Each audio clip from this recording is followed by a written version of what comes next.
This video covers new enrollment and recertification applications for the Army Fee Assistance Program for Child Care. We will walk through the forms and documentation requirements for standard and non-traditional applications. The non-traditional application form is for recruiters, wounded warriors, survivors of fallen soldiers, and respite care for deployed sponsors. If you open the new applications page on the website, you will see a link for a standard application package and one for a non-traditional package. Click on the link to the standard application package to open it. The package contains an introductory page containing key information, the form for certification of availability or non-availability of on-base child care, the application form itself, the provider cost verification form, and the certification of higher education form. To ensure that you do not miss any required documentation when submitting your application, please read the first page of the application carefully. It lists required documents and important notes about the application process. We will cover these points in detail next. Sponsors' income and orders. The sponsor must submit his or her most recent leave and earnings statement, a DA 3434 or SF 50, and assignment orders. If the sponsor provides all required documentation except income verification, GSA will approve a fee category 9 subsidy amount, which is the lowest available under the program. Spouse or partner's income. If the spouse or partner is employed, he or she must submit pay statements covering the most recent 2 consecutive weeks. For those who are self-employed, the first 2 pages and Schedule C of the Federal Tax Form 1040 are required. Also, the certification of self-employment, which we will review momentarily. Divorce, separation, and custody. If the sponsor is divorced or separated, he or she must submit the applicable legal agreements, which must address child custody, certification of availability or non-availability. The certification of availability or non-availability form is used to certify that on-post child care is not available to the sponsor.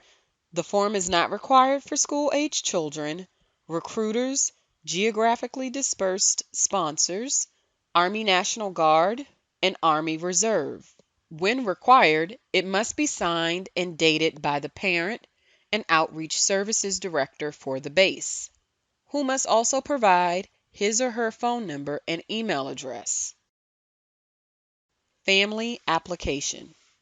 The application form contains 5 sections: one for parent or legal guardian information, one for sponsor authorization of a representative to whom information may be released, one for spouse or partner information, one for child information, and one for sponsor certification of agreement to the terms of the program. Please read the form carefully and provide all required information. Provider cost verification form.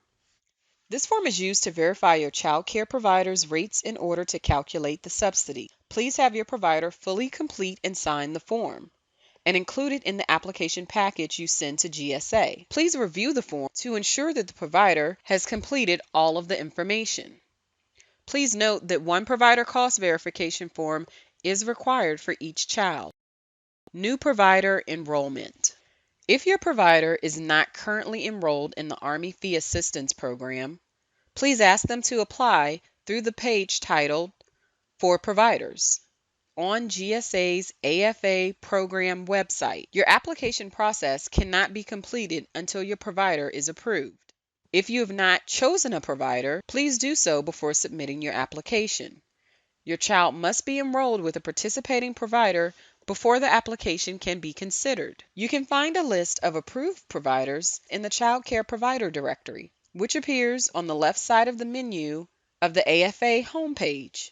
If you need help obtaining a provider, you must contact us at army.childcare@gsa.gov. You can also call us at 866-508-0371. Certification of higher education. The certification of higher education form is required for spouses or partners who are attending school. A current school schedule must also be submitted. Both the sponsor and the spouse or partner must sign and date the form. For full-time childcare, which is more than 25 hours per week, the student must be enrolled in 12 credit hours or more of undergraduate school, or 9 credit hours of graduate school. For part-time care, which is 16 to 25 hours per week, enrollment of 6 to 11 credit hours of undergraduate school or 3 to 8 credit hours for graduate school is required. Certification of self-employment. This form is required for spouses or partners who are self-employed. Both the sponsor and the spouse or partner must sign and date this form. In addition to this form, you must also provide Schedule C of the joint federal tax return. If filing separately, you must provide Schedule C and the first 2 pages of the spouse or partner's federal tax return. Certification for seeking employment or enrolling in school. Spouses or partners who are seeking employment or in the process of enrolling in school may receive Army fee assistance for a period of 90 days, after which employment and income verification or a school schedule and certification of higher education form must be provided. Other application types. For this demonstration, we have used the standard application package. Next, we will review the differences between these requirements and non-traditional applications and recertifications. Non-traditional applications. Deployed sponsors seeking respite care, recruiters, wounded warriors, and survivors of fallen soldiers must submit a non-traditional application package. This package differs from a traditional package in the following ways.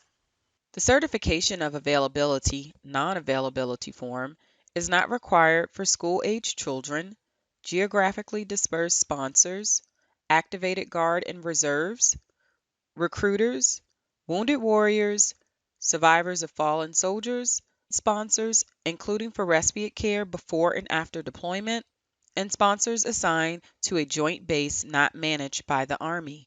Sponsors must submit their respective orders and certification forms. Deployed sponsors must submit deployment orders. Wounded warriors must submit orders assigning to a WTU or WTB and the Wounded Warrior Eligibility Form. Survivors of fallen soldiers must submit the SOS Eligibility Form. Survivors of fallen soldiers do not need to submit any documentation related to employment, pay, or school attendance. Recertification applications. The forms and documentation requirements for recertification applications are the same as for new enrollment applications, except that the certification of availability or non-availability is not required. We hope this video has given you the directions you need to complete and submit your materials for the Army Fee Assistance Program. If you have any questions, you may email us at army.childcare@gsa.gov or call us at 866-508-0371.